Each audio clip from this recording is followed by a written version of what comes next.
इसका अनुपात जो आता है 395 होना कितना चाहिए? 9 से 10 से कम।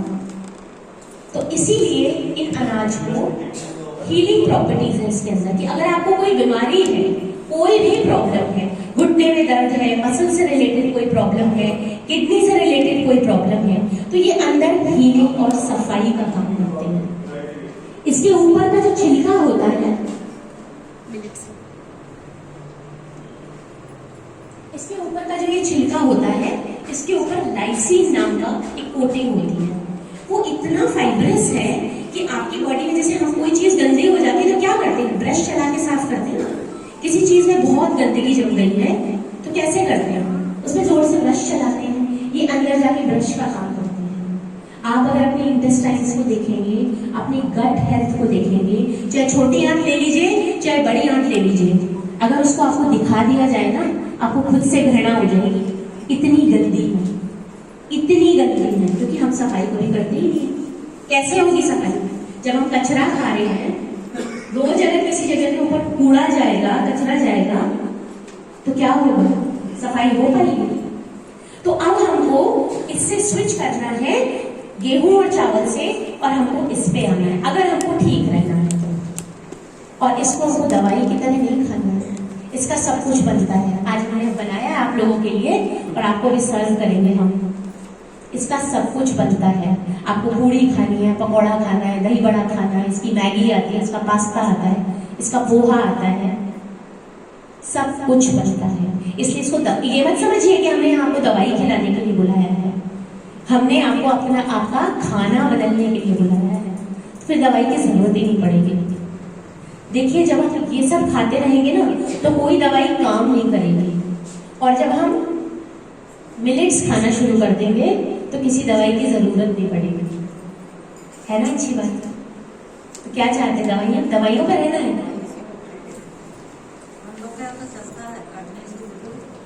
इसको खाने का तरीका हम आपको बताएंगे, इसको कैसे खाना है। इसको मिक्स नहीं करना किसी भी दो अनाजों को। अभी अगर आप वैसे भी गेहूं और चावल भी एक साथ खा रहे हैं ना, पहले उसको भी बंद कर दीजिए। किन्हीं भी दो अनाजों को साथ में नहीं खाना चाहिए। अगर आप दाल अभी जो खा रहे हैं, वैसे तो मैं मना करूँ नहीं खाना है, लेकिन प्रेजेंट सिनेरियो की अगर हम बात करें तो हम एक साथ खाते हैं ना, रोटी भी खाते हैं, चावल भी खाते हैं। दो ग्रेन्स को कभी भी एक साथ नहीं खाना चाहिए। और आज क्या फैशन चला हुआ है? मल्टीग्रेन आटा का। वो मल्टीग्रेन आटा क्यों इतना एडवर्टाइज किया गया है?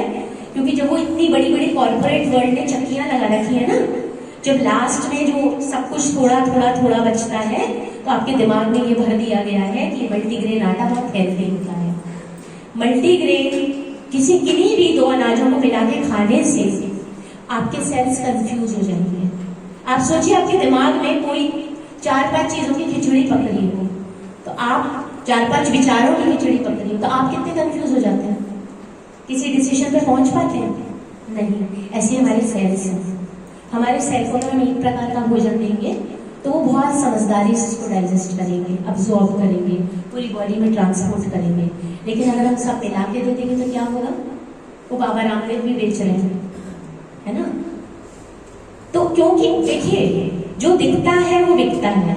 उसको लोगों के दिमाग में इतना भर दिया गया है कि लोग खरीद रहे हैं। कोई बताने वाला नहीं है ना, सही इंफॉर्मेशन कोई लेता नहीं है। आपने कहा हम खा रहे हैं तो हमने कहा जी हम भी खा लेते हैं, है ना?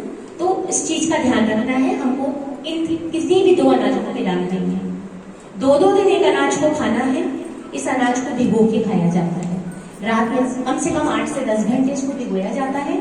फिर उसको बॉइल कर लिया, फिर चाहे जो बनाए। इसका आटा भी आता है।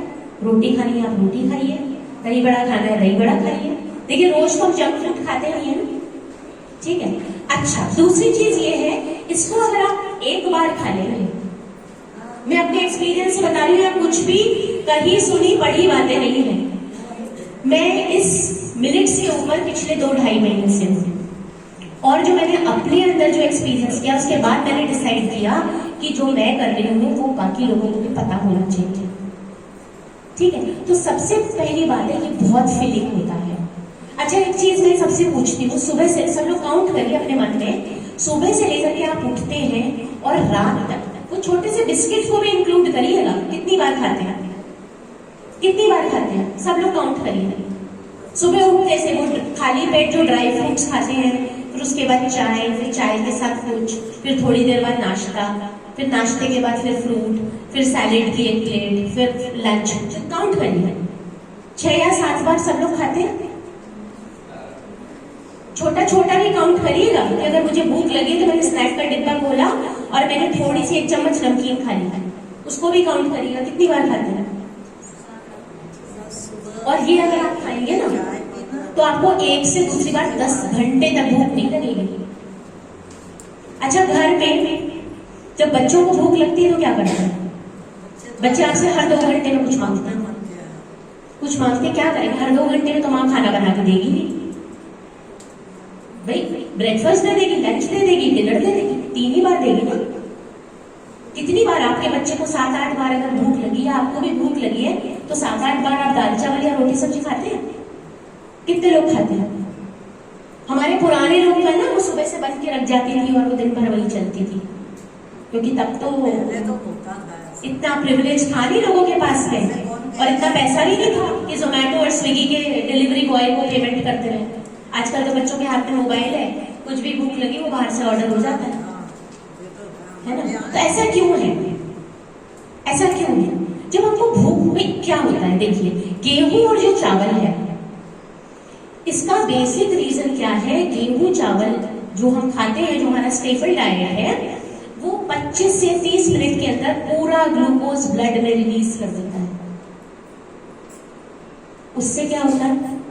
एक साथ कोई चीज आपके ब्लड में मिल गई, लिवर पे जोर पड़ेगा, लिवर खराब, किडनीज में प्रॉब्लम आ जाएगी, और अल्टीमेटली क्या होगा?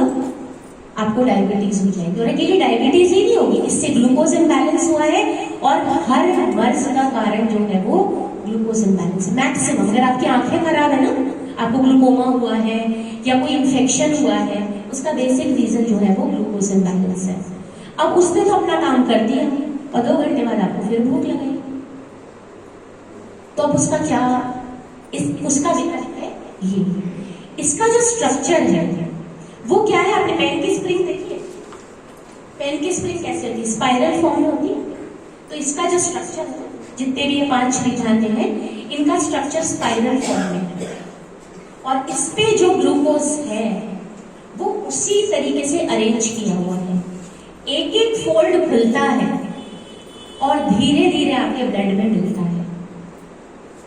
आप अगर किसी डाइटिशियन से बात करेंगे ना, तो कोई कहेगा आपको बिल्कुल कार्बोहाइड्रेट्स नहीं चाहिए, कोई कहेगा आपको थोड़े से कार्बोहाइड्रेट्स चाहिए, कोई कहेगा आपको बहुत हाई कार्बोहाइड्रेट्स चाहिए।